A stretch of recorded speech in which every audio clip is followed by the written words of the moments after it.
Frères et sœurs, bonjour, bonsoir.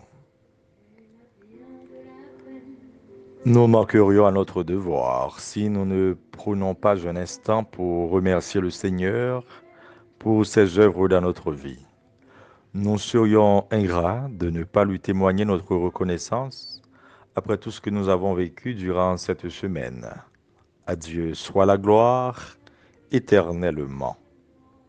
La liturgie de ce 20e dimanche met en lumière les fruits de l'humilité, de l'audace et de la persévérance dans toute quête de salut. Il n'est pas commun de voir Jésus adresser un refus à quelqu'un dans l'Évangile, voire montrer un certain mépris. Au-delà des interprétations classiques, ce refus de Jésus à la cananéenne laisse émerger l'identité de ce dernier, juif, et son enracinement historique. Il n'y avait pas une bonne relation entre Juifs et Cananéens, Juifs et Samaritains, surtout en raison de leur foi en d'autres divinités. Cela doit nous rappeler au fin fond de nous que nous appartenons tous, toutes à une culture, que nous avons une histoire et nous sommes enracinés quelque part. La grâce que nous recevons du Seigneur ne détruit pas notre nature pécheresse, bien qu'elle l'élève, on dira saint Thomas. L'Évangile s'est incarné dans une culture. La bonne nouvelle que nous annonçons aujourd'hui ne peut être désincarnée, hors contexte. À ce titre, l'attitude de Jésus en Matthieu 15 ne nous étonne pas trop en fait. La mission de Jésus avait un cadre référentiel. L'envoi à mission des disciples au chapitre 10 en Matthieu confirme ses propos. Ne prenez pas le chemin des païens et n'entrez pas dans une ville de Samaritains. Allez plutôt vers les brebis perdues de la maison d'Israël. Au chapitre 10, le verset 5. Jésus a dû bel et bien penser qu'il n'était envoyé, si ce n'est que, au moins d'abord, pour les brebis perdues d'Israël. C'est au sein de son peuple, dans des conditions historiques bien définies, qu'il vit sa mission. Situant sa réaction dans son contexte, nous pensons du coup à l'élection d'Israël. Israël est la race choisie, le sacerdoce royal, la nation sainte. C'est cette nation mise à part par Yahvé pour faire parvenir à toutes les nations son salut. Nous lisons dans la première lecture ces paroles de Yahvé. Observez le droit, pratiquez la justice, car mon salut est proche. Il vient et ma justice va se révéler. En Jésus se révèle la justice véritable et il annonce dans ses œuvres salvifiques le dessein de Dieu. Isaïe continue en ces termes.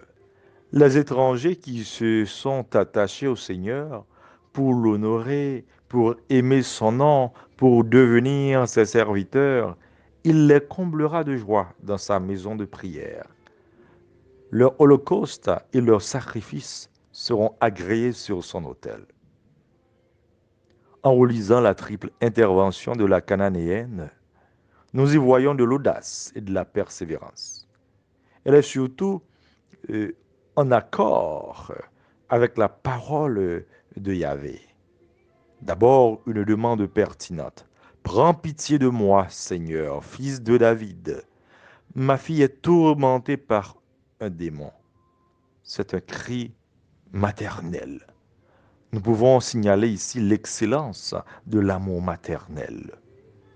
En revanche, la réponse donnée à la cananéenne par Jésus est presque méprisante.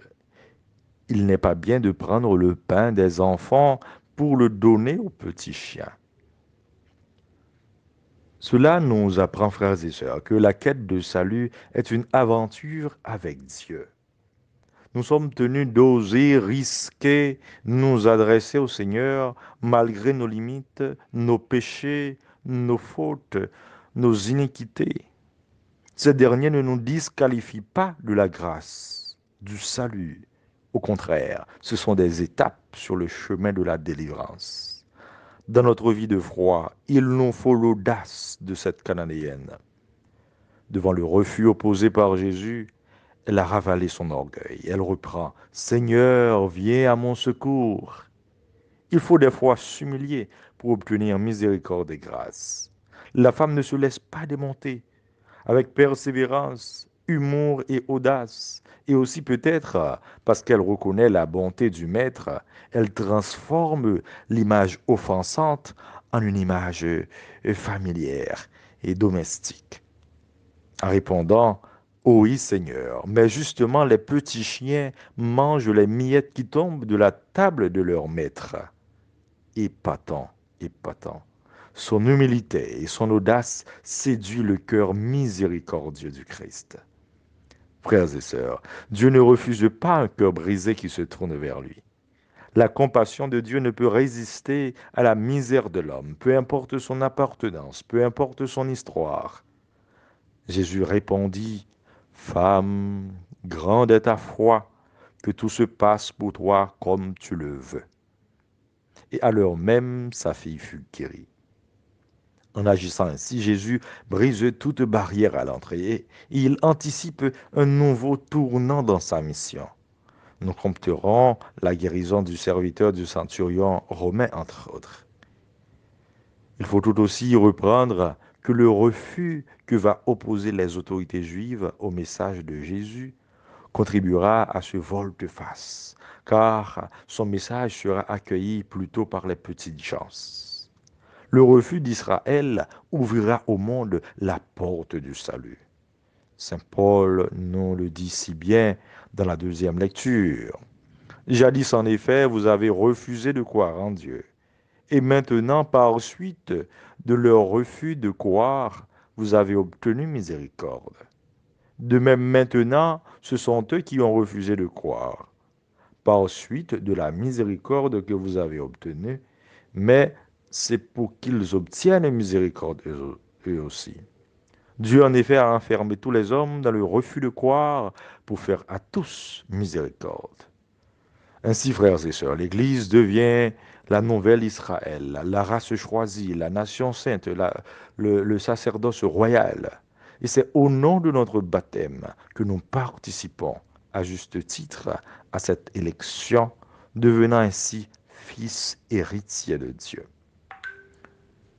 Demandons au Seigneur de nous donner la foi de cette Cananéenne, mais surtout un cœur de mère.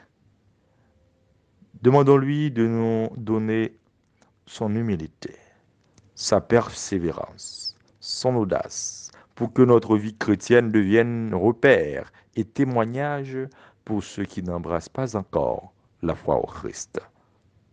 Amen.